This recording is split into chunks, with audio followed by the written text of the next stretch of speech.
Good morning प्यारे बच्चों, कैसे हैं सभी। आशा है कि सभी अच्छे हैं, स्वस्थ हैं घर पे और कोविड-19 से बचे हुए हैं। तो बच्चों, आज हम करेंगे हमारी इंग्लिश की वर्कशीट नंबर 15 और ये 16 नवंबर 2020 की यानी 16 नवंबर 2020 की वर्कशीट है। और हमारी आज की जो वर्कशीट है बच्चों, ये हमारी पोएम है। पोएम क्या है? ज्योग्राफी लेसन, यानी हमारा भूगोल जो है, हमारा जो भूखंड है, हमारी जो धरती है, हमारी जो पृथ्वी है, अर्थ है, वो कैसी है उसके बारे में ये हमारी पोएम है। चलो पढ़ते हैं। Given below is a poem written by the perspective of Zulfikar Ghosh, who is observing sitting from above, seeing it seated in a jet plane। यानी वो जुल्फिकार जो घोष जो है वो क्या करते हैं, उनके द्वारा पोएम लिखी गई है। और ये क्या करते हैं, वो शहर को बहुत ऊपर से ऑब्जर्व करते हैं, एक प्लेन के माध्यम से, प्लेन से वो देखते हैं। और वो ऊपर से क्या क्या देखते हैं वो सारा का सारा इसमें जो है बताया गया है कि वो पोएम में क्या देखते हैं, कैसा शहर, कैसा जो सिटी है वो हमारी दिखती है, वो सारा उसने इस पोएम में डिस्क्राइब किया है। तो उसने सबसे पहले पूछा, how does the city look when we see it from great height. जब हम बहुत ऊंची से जब हम शहर को देखते हैं तो कैसा दिखता है? वेरी स्मॉल, हाँ ये बहुत स्मॉल भी दिखाई देता है। वेरी क्लियर, हाँ ये साफ भी दिखाई देता है। Read the following stanzas and answer the question that follows. हमने क्या करना है, अब जो नीचे स्टैंजाज जो दिए गए हैं उनको स्टैंजाज को पढ़ करके क्या है कुछ क्वेश्चंस के आंसर देने हैं। तो चलो पढ़ते हैं। When the jet sprang into the sky, जैसे ये जहाज है, ये जेट आपका जैसे आसमान में उड़ता है। It was clear why the city, वो देखता है कि जो शहर हैं इतने गंदे हैं, नीचे से मैं देखता हूँ कि तो इतनी गंदगी उनमें पड़ी है, वो इतने ऊपर से इतने साफ क्यों दिखाई देते हैं। Had developed the way it had, और वो उसी तरीके से डेवलप किए गए हैं जिस तरीके से होने चाहिए थे। Seeing it scaled 6 inches to the mile, since सिंग देखता हूँ तो कैसा दिखता है, ये सब 6 इंच का दिखाई देता है, यानी 6 इंच मीन्स बहुत ही छोटा दिखाई देता है।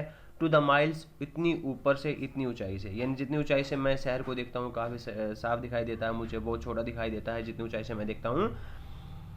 दे सीम्ड एन इनविटेबिलिटी, यानी वो एक जो उसका अनंत जो है वो अनंत रूप में जैसे उसे फैला होना चाहिए वैसे वो दिखाई देता है। About what on ground had looked effaced, जैसे मैं ग्राउंड से देखता हूँ तो ये अव्यवस्थित दिखाई देता है, ऐसा दिखाई देता है मतलब उबड़ खाबड़ सा, उठ पटांग सा, यानी कोई गली किधर से निकल रही है, कोई गली किधर से निकल रही है, तो सही नहीं दिखाई देता है। लेकिन जब मैं ऊपर से देखता हूँ तो मुझे साफ दिखाई देता है, बहुत अच्छा दिखाई देता है। लेकिन नीचे से जब मैं देखता हूँ तो मुझे क्या दिखता है, दिखाई देता है ये अव्यवस्थित सा दिखाई देता है मुझे, ये उबड़ खाबड़ सा मुझे दिखाई देता है। अनप्लान्ड एंड विदाउट स्टाइल, यानी बिना प्लान किया हुआ, यानी जैसे कि कोई चीज़ कहीं बना दी, कोई चीज़ कहीं बना दी और बिना किसी स्टाइल के, बिना किसी तरीके के, ये मुझे दिखाई देता है। कहाँ से दिखाई देता है? ग्राउंड से दिखाई देता है। When the jet spring into the sky, और जब जो जेट्स जो है हवा में उड़ता है। यानी यहाँ पे जो पोइट है उसने 2 चीज़ें बताई हैं। एक उसने बताई है कि जब वो आसमान से देखता है तो उसको कैसा दिखाई देता है, और जब वो ज़मीन से देखता है तो ये कैसा दिखाई देता है। यानी ज़मीन से ये उठपटांग सा, अव्यवस्थित सा, ख़राब सा दिखाई देता है, और जब वो आसमान से देखता है तो बिल्कुल साफ दिखाई देता है, बहुत अच्छा से व्यवस्थित दिखाई देता है, और ये बिल्कुल छोटा सा 6 इंच का हमें दिखाई देता है। When the jet reached 10,000 feet, it was clear why the country had cities where the rivers ran।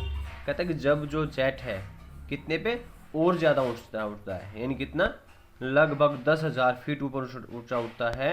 It was clear, ये मेरे दिमाग में बिल्कुल स्पष्ट हो जाता है। Why the country had cities where the river run, कि जो मोस्टली जो शहर हैं वो नदियों के किनारे क्यों बने हुए हैं, ये मेरा जो दिमाग जो है उससे क्लियर हो जाता है काफ़ी। And why the valleys were populated, और जो वैलीज़ हैं, जो घाटियाँ हैं, वो इतनी ज़्यादा पॉपुलेटेड क्यों हैं, उनमें इतनी ज़्यादा आबादी क्यों है। द लॉजिक ऑफ ज्योग्राफी, इसका सबसे बड़ा जो लॉजिक है वो ज्योग्राफी का जो मेरे समझ में आ जाता है। The land and the water attracted the man, सबसे बड़ी बात क्या है कि जहाँ पर अच्छी जगह होती है और पानी होता है वो क्या करता है, आदमी को अपनी तरफ अट्रैक्टेड करता है। Was very delineated when the jet reached the 1000 feet, और वो क्या कर दिखाई देता है, बहुत ही ज़्यादा साफ दिखाई देता है जैसे जैसे जो जेट है, जो जहाज़ है, वो क्या करता है, वो 10,000 फीट की ऊंचाई में चढ़ता है। यानी जितना ऊपर जाता जाता है उससे हमें क्या चीज़ होती है, सारी चीज़ें जो है साफ दिखाई देती हैं। Scene from the window of the aeroplane the city appears, make the right answer क्या है? As haphazard as on ground, falls है, ये ऐसा दिखाई नहीं देता। As neat as a map, हाँ इतना साफ दिखाई देता है जितना कि मैप में, बिल्कुल सही है। एज डेवलप्ड एज नेसेसरी, हाँ बिल्कुल सही। यानी हमें ये चीज़ें क्या दिखाई देती हैं, जैसे जैसे जो जेट एयरवेज से ऊपर जाता है वो ऐसा दिखाई देता है। Which word the stanza which can not be avoided, यानी एक ऐसी चीज़ जो अवॉइडेड नहीं की जा सकती है वो है इनविटेबल, ठीक है, inevitable. What did attract man, आदमी को क्या चीज़ सबसे ज़्यादा अट्रैक्ट करती है? लैंड और वाटर जो है आदमी को क्या करती है बच्चों? अट्रैक्ट करती हैं।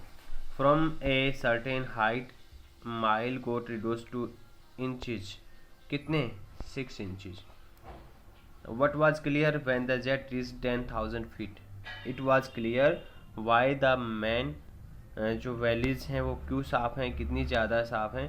तो जैसे 1000 पे पहुंचता है तो आप ये चीज़ें जो है सारी सारी चीज़ें आप यहाँ पे मेंशन कर दो कि it was clear the country had cities with the rivers and why the valleys are so populated that the land and water attracted the man. ये चीज़ें क्या होती हैं, ये जैसे जैसे जो जेट है आसमान में ऊपर चढ़ता है वो चीज़ें हमारी क्या हो जाती हैं?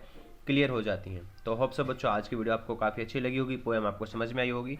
तो वीडियो को जितना हो सके बच्चों लाइक करें, शेयर करें, अपने दोस्तों से बोलें कि वो भी इस चैनल को सब्सक्राइब करें। Thank you and have a nice day.